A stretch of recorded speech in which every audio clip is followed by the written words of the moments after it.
Hi, it's Jon Ray. First off, thank you for letting me read my book to you. I'm so appreciative of your support and time.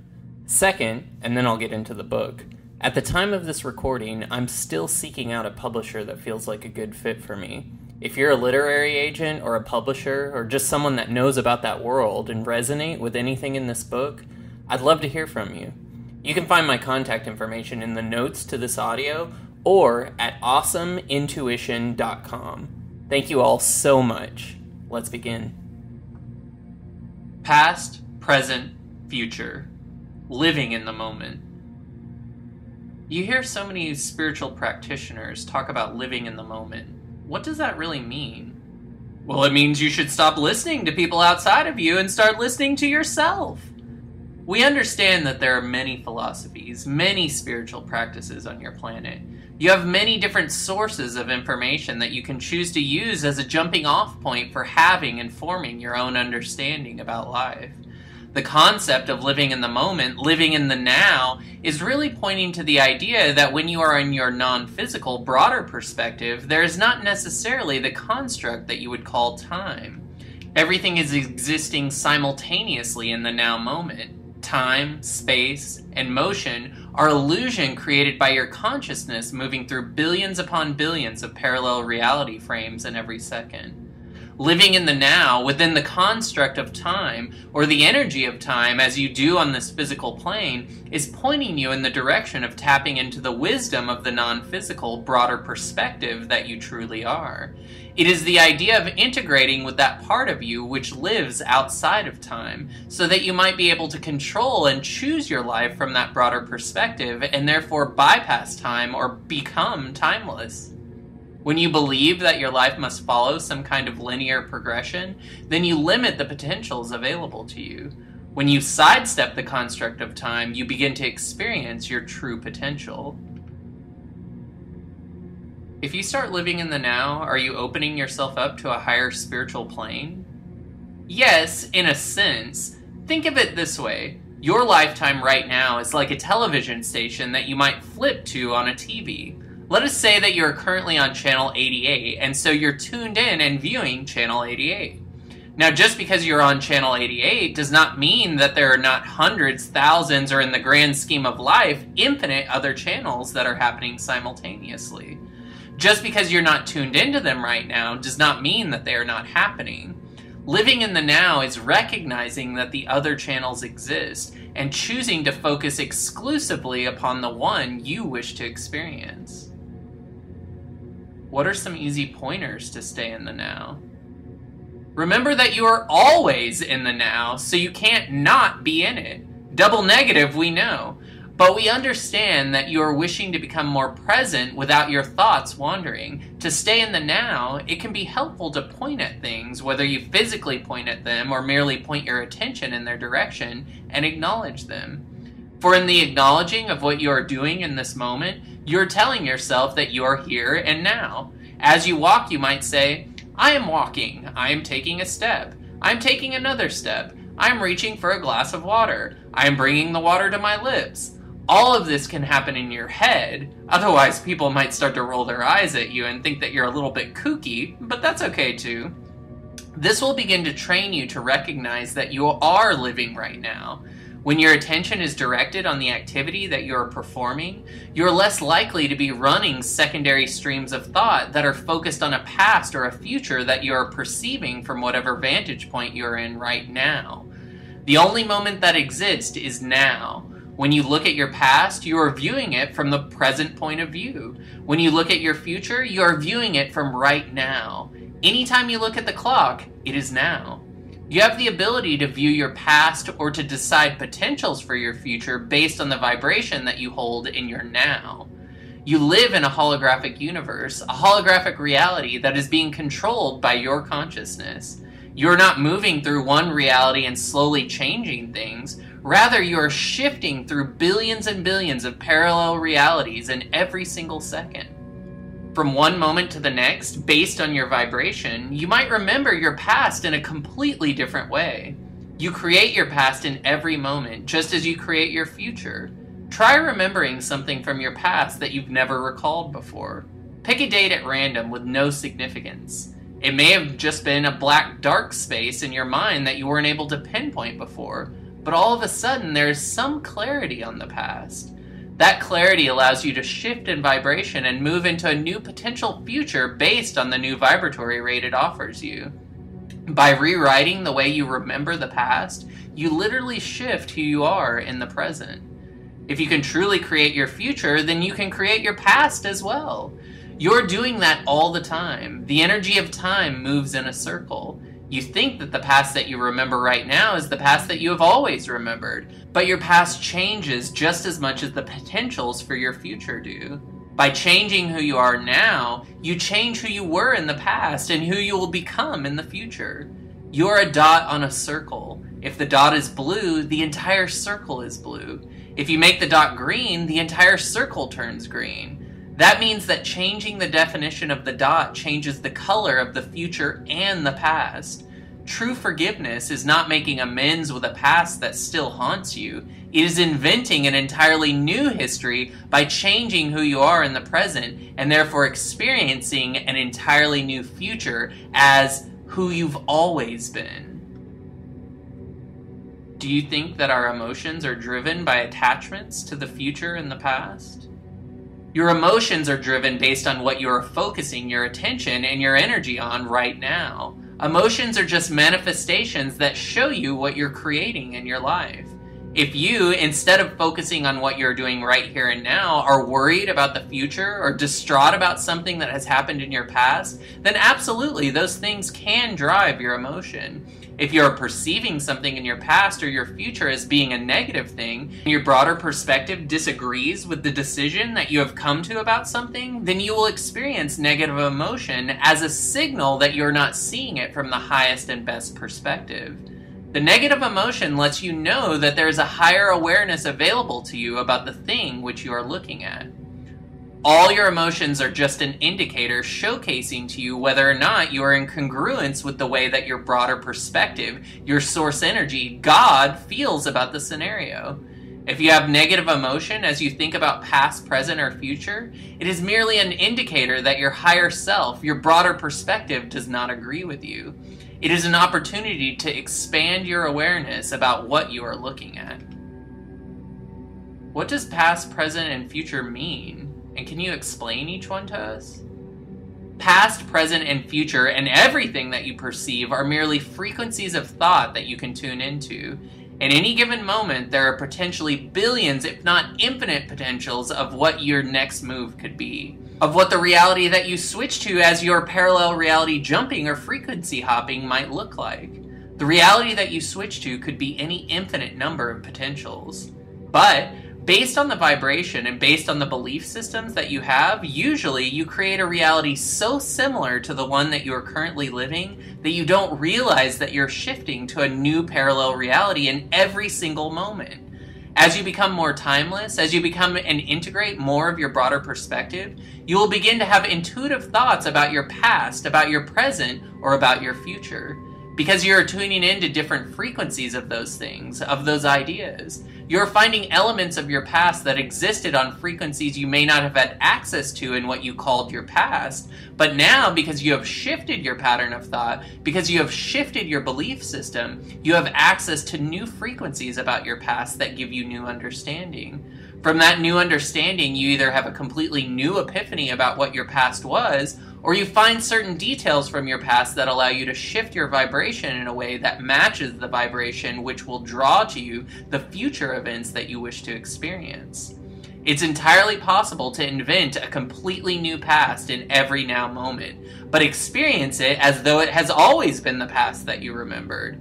Who you are now will always be the filter through which you interpret and create who you were in the past. Freaky, we know. Past, present, and future are merely different frequencies of thought that you can choose to tune into.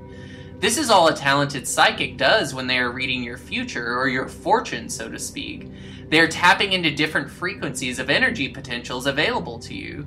Sometimes psychics are tapping into a live feed frequency, something that is a living consciousness which is connected to infinite intelligence. But often when they talk to a dead person. They're only talking to the recorded frequency that that person left on the grids of the planet. It is all just varying degrees of frequency, matched to the vibration that you are currently holding about any given subject. All a psychic is doing is reading the frequency potential that you're feeding the most energy to right now. If you go and visit a psychic and they tell you something that's going to happen in your future and you do not want that thing to happen, then use it as an indicator to choose something else. It does not mean that that thing was predestined. All they are doing is picking up on the energy that you are currently feeding to a certain potential based on the vibratory rate that you currently hold. If you shift your belief systems, if you shift your patterns of thought, you can choose a different experience. No psychic is saying that this thing they've said will happen certainly. They're just saying that there's a momentum moving in a certain direction, and that is what they are reading.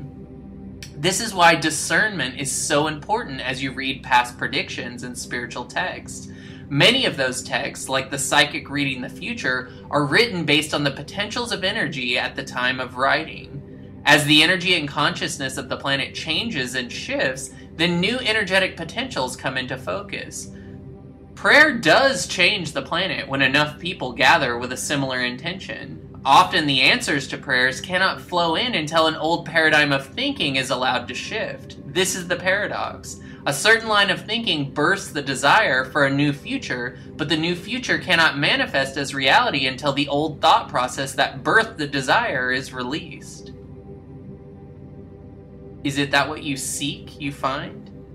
If you wish to find happier memories, and you set the intention to find happy memories from your past, then you find happier memories? But if you're always looking back and acknowledging the bad memories, then you are keeping those active in your vibration? Absolutely. Your intention will always be a guiding factor in how you perceive your reality. If you were to go to a certain event, let's say that you're going to a concert at some sort of stadium. There is one stage in the middle of the stadium, in the middle of the field, and there are 30,000 seats that wrap around the stage in the middle. Everyone that was at the concert is watching the same performer live. Now, after the concert, you ask each of the 30,000 people how they experienced the concert. You ask them to explain what the concert was like for them, and you will get 30,000 different stories, because each of them was experiencing it from a different perspective. Also, consider that the concert is being filmed and broadcast on TV, and now there are millions more experiencing the same event in a completely different way, not necessarily as their main focus, but still able to tune into the concert if they choose. Then there are those who know the concert is on TV tonight, but they choose not to watch. However, they do pick up on certain perspectives as they are posted to the internet, so they are experiencing the concert in a different, more separated way, but still experiencing it. Then others will hear about the concert years later as someone reflects on why it was the best or worst night of their life, and so they will understand the concert from yet another perspective. Such is life. Such is your ability to tune into information from an infinite number of perspectives to better understand what the concert was all about. Only in the infinitude of the universe, you also can experience a reality where the lead singer's shirt was red, or jump to a reality where it was blue, or the band could be on fire. All possible realities exist as potentials that are available for you to perceive. A good storyteller will find as many varying perspectives as possible and then compare and contrast them all to tell the narrative they wish to present. It would serve all of you to approach life with that kind of curiosity, seeking out as many perspectives as you can until you find the ones that serve the story you wish to tell. If some fact or concept feels off to you, that's your body telling you to keep digging, to find the other perspectives that will bring you into a new awareness of an old narrative.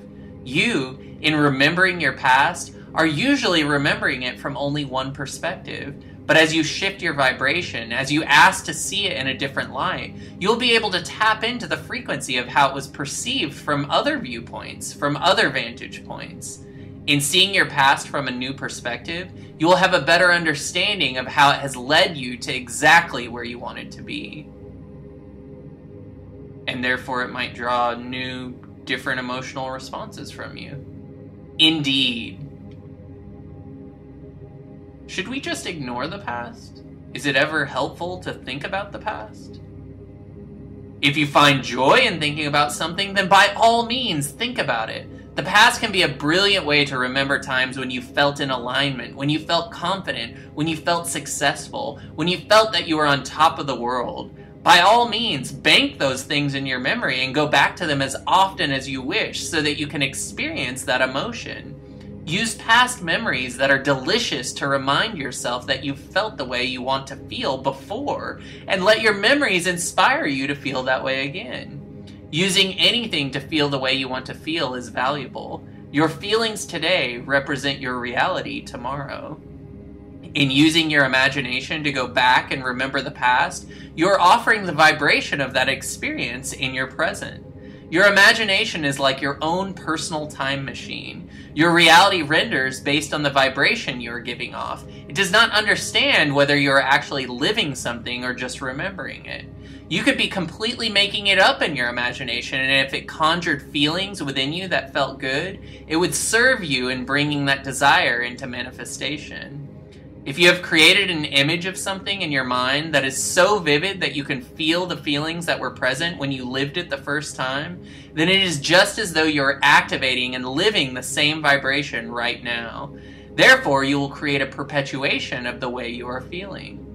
Using the past as a mechanism for triggering certain feelings of joy or abundance within you could be a very effective way to create a future that is pleasing. If you are using the past to empower certain limited beliefs to make it seem that you are unworthy of something, or looking at the past and seeing it as a hang-up or a point of disgrace, then it is not serving you. We would say that it would be better to be present or to think about a desired future and believe that it can come to you than to focus on any hang-ups that you might have had in your past. Your past can be a very effective motivator when used to feel a sense of relief. Even seemingly negative uses of focusing on the past, like revenge, can be a great motivator to inspire you into action. Just keep in mind what the end goal is. Your end goal should never be to make someone else do or be a certain way, for that is impossible, but rather to move yourself to a place where you feel your own empowerment. Dabble long enough in revenge, and soon you'll start having access to thoughts of hopefulness. You're moving through the emotional scale into higher levels of thought. That's okay. It's all a part of your journey. You'll meet the exact people you're supposed to meet along the way. Is it ever helpful to think about the future? In thinking of anything, if it brings you joy, exhilaration, excitement, then by all means continue to do it. For those feelings, as they are imbued within your system, will draw to you more tangible experiences that represent the way you feel. Those feelings will bring you to the intuitive thoughts that will guide you to more and more detailed thought, more and more detailed experiences that represent the feelings that you're having. If you're thinking about your future and worrying about something though, worrying about some potential that you're feeding energy to, then it is not serving you. Anytime you are worrying about a future, you're giving energy to the very idea that you are worrying about. It would make more sense, if you wish to create a reality that is pleasurable for you, to distract yourself from that worry by being present and doing something in the present moment that takes your attention off of any worry that you have in the future. Distraction is your friend, and distraction can be a very powerful tool in finding the now moment when done with integrity. If every moment is now, what is time, and what is its purpose? Time is an energy construct that was created by you, by your non-physical broader perspective, by Source when this idea, this concept of physical reality was birthed into being. In creating the construct of time, in creating the energy of time, you gave yourself a playground that would allow you to unravel energy in a certain way that gave you more understanding and more detail on how certain things come to be. Instead of just zapping everything into existence, you got to experience the slow unraveling and unfolding of each and every manifestation. Consciousness focuses onto Earth to have a better understanding of its own energy and motion. Time is similar to watching a sporting event in slow motion, so that you can better understand your technique, areas for improvement, and gain more clarity on what you're doing well or where your strengths lie. In this way, you're able to experience all that is from many different perspectives.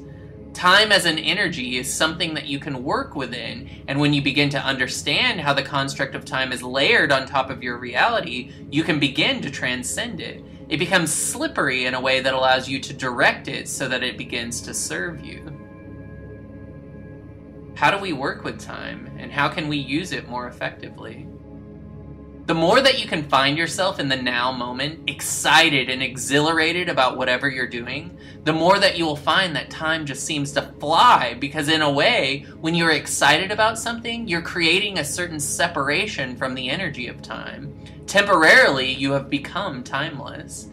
Think about times when you have been in an exhilarating conversation with someone, perhaps a conversation that went long into the night. You started around 8 or 9 p.m. and the conversation was new and it was exciting to you, and each party was enthusiastic about getting to know the other and diving deeper and deeper into certain subjects. The conversation just never seemed to end, and all of a sudden someone asks, "What time is it?" And you each say, "It couldn't have been very much time that has passed." And all of a sudden you realize it's 5 a.m. and many, many hours have passed, although it feels like it has been a very short amount of time. This is you and your excitement, transcending the energy of time. In that space, you cease to age. You became timeless.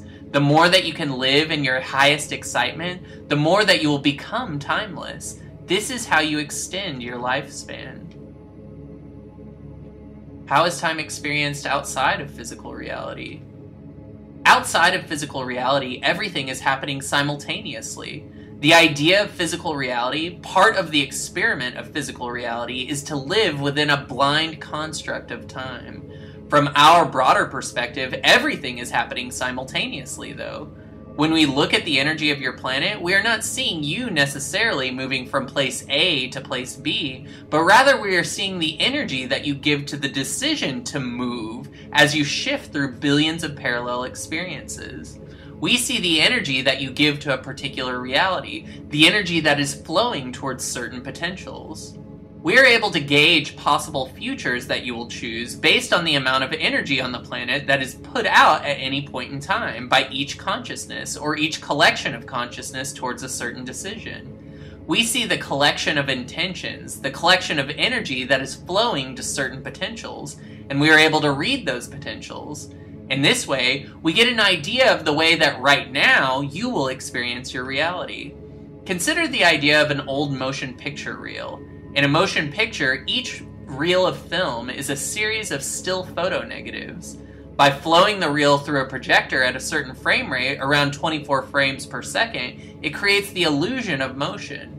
However, the projectionist, when looking at the reel and holding it up to the light, is able to see each individual frame as merely a still image. This is not unlike how you experience reality. Each moment is actually billions of moments within every second. Each moment is a still frame holographic image of the entire universe that you have created within your consciousness. In every billionth of a second or more, you're recreating the entire universe and then viewing it from a new perspective, creating the illusion of motion. Now consider a box of photograph slides. Each slide is an image of the entire universe. Right now you have selected a slide and put it in slot 1 of a slide projector displaying on the wall. This slide projector allows you to easily place photographic slides in an order that can be seen by all in the room. You now get to choose which slide will go in the next slot of the slide projector. There are an infinite number of boxes of photographic slides, each representing various frequencies of reality. In every billionth of a second, you get to choose what the next still image in the sequence will be. In this way, you could literally have instant manifestation of every desire you have ever chosen simply by choosing a photographic slide of what the universe should look like to you and then moving to that frequency. However, because of certain patterns of thought, because you've never physically seen someone do this, it is hard for you to believe that it would be possible. So you make smaller, very minute changes to your universe. So minute that you do not even realize that you're shifting through a billion different parallel realities every second. Consider that it also wouldn't be much fun. It'd be boring if you were always just zapping things into being. That's what you do in non-physical, and it's the reason you invented physical reality, so that you can have the see it, smell it, feel it, touch it, taste it experience of it all, instead of the zap, it's done experience. Things are so much more exciting when they unfold and unravel rather than just instantly appear. We hear you asking, how can this shifting be so? Wouldn't I have noticed by now? Remember, the changes from one parallel reality to another, from one photographic slide to another, are often so similar because you continue to hold the same or a very similar vibration that you do not even realize that you're constantly shifting from reality to reality to reality. You're simply creating the same idea of reality over and over and over again, billions of times per second. The idea that your thoughts are things is the idea that if you practice a new pattern of thought, then you can begin to skip photographic slides in a sequence. You can start experiencing in a non-linear fashion. You look at the slide projector and you move from sequence slot 3 to sequence slot 14. Instead of needing a certain process or sequence of slides to create something, unlike traditional animation, you can just pick the photographic slide where the manifestation is already complete and begin experiencing there. This is that old Hollywood trick in cinema where there isn't a clear way for something to be feasible in the film, and the producer says, just have someone say, thank God we invented such and such, which solves the problem, and then they are able to move on with the film. Your reality is not so different. Invention and solution abound on your planet, and many of the things in your life which you feel are a problem could be solved today if enough people expected and believed possible some new solution. Often, you're not able to see the solutions that already exist or are intuitively available, though, because of your own limitation. In order to find those solutions, you can start by just imagining various ways that a problem could be solved. Logic need not apply. Just inventing possible solutions in your mind opens the planet up to an awareness to perceive actual solutions that have always been available. Prayer works because collective intention opens the planet up to new ideas. This is why the search engine changed the entire world's frequency somewhat, because now you can type any question you have into Google and find a potential solution from your phone. You begin to expect solution. It's why kids come in just knowing that they will have answers, because they have them all on their phone, even if they're not fully tapped into their own intuitive knowing. If they can't find a solution to something, then they invent it. Or if the existing solution doesn't match their demographic, then they create a competitive product or service that competes in that niche demographic. In this way, solutions abound. You will discover that the more you live in the now moment, the more that you live intuitively, you will find ways to skip from sequence slot 2 to sequence slot 8 of the slide projector, from sequence slot 8 to sequence slot 24, and the transition that seamlessly allows you to skip photographic slides is called invention. Thank God they invented such and such, and all of a sudden you've skipped 30 photographs to find yourself living in your desired reality on that subject. As you move to these new frequencies of reality, these new photographic slides, you will experience them as ideas that essentially allow you to transcend time in certain ways. Perhaps it takes you a certain number of hours to build a website or to do some sort of menial task in your day-to-day life. As you practice the frequency of being able to transcend time, you will all of a sudden be tuned to a photograph of reality that allows you to find some invention or some idea that takes something that typically would have taken you 25 hours and narrows it down to only an hour. This is how you shift your reality. You expect that you are able to choose a new photograph to transcend time and skip photographs, and that invention, innovation, and intuitive thought is the device that allows you to frequency hop. Are our past and future lives happening simultaneously with our present life? If so, why can't I jump into an experience of that life right now? How do they all relate?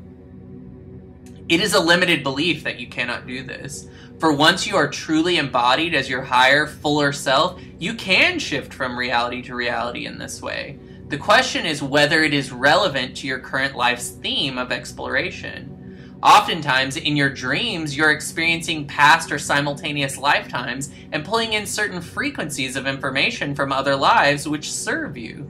You have chosen this lifetime as your current focal point, though, so you only receive bits and pieces of information that are relevant to your current life. The concept of past lives is really pointing to the fact that you are a part of everything and every potential. So in this lifetime, you will draw associations with any parallel experience or lifetime that serves the theme you are wishing to explore in this lifetime. You are everyone, now and always. The concept of past lives does not mean that you were only one person in a past lifetime, but rather that in this present experience of focus, you have access to knowing yourself as any parallel experience that is in resonance with your current vibration. You will always draw to you the information that best serves you. Each aspect of yourself that is living in another simultaneous life is happening right now and is tapped in and keyed to a certain frequency. As you become more and more aware of your fuller self, you'll begin to have intuitive knowing about things that you've never really studied, that you don't remember knowing before. This is because the consciousness of the aspects or parallel versions of you are beginning to combine in a way that allows you to have access to certain information, to certain skill sets that you're developing in simultaneous lives. You're remembering your other selves. There's no such thing as a past life, as it is all happening in the same simultaneous moment. Yet each of you have access to the skills being learned in all parallel realities. Welcome to exponential growth. As I integrate more of who I am, will I lose the personality that I've come to know as me? As long as you're trying to hold on to your personality, you're not allowing your fuller being to express itself. For in wishing to hold on to your personality, you're thinking that you can lose it, and that is not possible. What happens when you integrate with your higher, fuller self, when you become your broader perspective, is that now you can experience as any personality you wish. If you like your current personality, then by all means continue to experience in that way. But you're no longer limited to only experiencing as that personality. Any great actor knows that a personality is just as mutable as a wardrobe change. You try certain characteristics on and become them, then dismiss them when they are no longer serving you. Many actors who are struggling do so because they are afraid to lose themselves in a role. They are afraid they will not be able to find themselves once they go too far. They are afraid of how who they become will reflect on who they are now. But to be a great actor truly, to live your highest potential as a human, you must be willing to release your personality and try on other perspectives. Are there multiple pasts, presents, and futures going on at the same time right now? As we have mentioned, there are billions and billions. There are an infinite number of parallel realities all happening simultaneously right now on the grid that is all that is. In the analogy of the photographs, the boxes of photographic slides, each photograph is representing an entirely new look and perspective of your entire universe. The photographs change in every billionth of a second. You're constantly frequency hopping from the frequency of one photograph to the frequency of another photograph. Whether you're thinking about your past, thinking about your future, or living and being present in the present moment, you're always shifting in every billionth of a second from parallel reality to parallel reality. This can be a helpful framework of thought as you think about creating your reality. It can be a mechanism that helps you skip certain processes. It can help you skip certain steps because it might make it easier for you to move away from the idea that you have to slowly work through issues and instead allow you to grasp onto the idea that you can simply choose the frequency of a reality that you prefer and hop to it now. The more that you live in the present, the more that you find yourself being excited at what you're doing right now, the more that you will begin to find yourself feeling ageless, feeling timeless. The more that the energy of time will become slightly more slippery so that you have more access to moving about and to jumping to new frequencies. For the energy of time, in a way, can hold you within certain frequency bands of reality, and so, as you become more timeless, by living in the now moment, by following your excitement and your exhilaration in every moment. When the energy of time becomes somewhat slippery, it allows you to have access to boxes of photographs of realities that you once might have thought out of reach. In a state of timelessness, you can jump to more and more realities that have greater and greater differences. You can become so good at this within your imagination that you begin to bypass certain processes that you used to believe were necessary to create a manifestation. Is the end goal to speed up our lives and speed up our time? There is no goal. The only goal is to be excited about what you're doing right now. If in your reality right now you are able to find exhilaration, then do nothing different. But if you find that you are not living the desired reality that you wish to live, if you see or are able to perceive that a different construct of reality might serve your excitement, might allow you to increase your ability to feel exhilarated in the present moment, then simply choose a new reality. You can experience your reality in whatever way you like, in as much or as little time as you like. You must decide what feels exciting to you and then do that.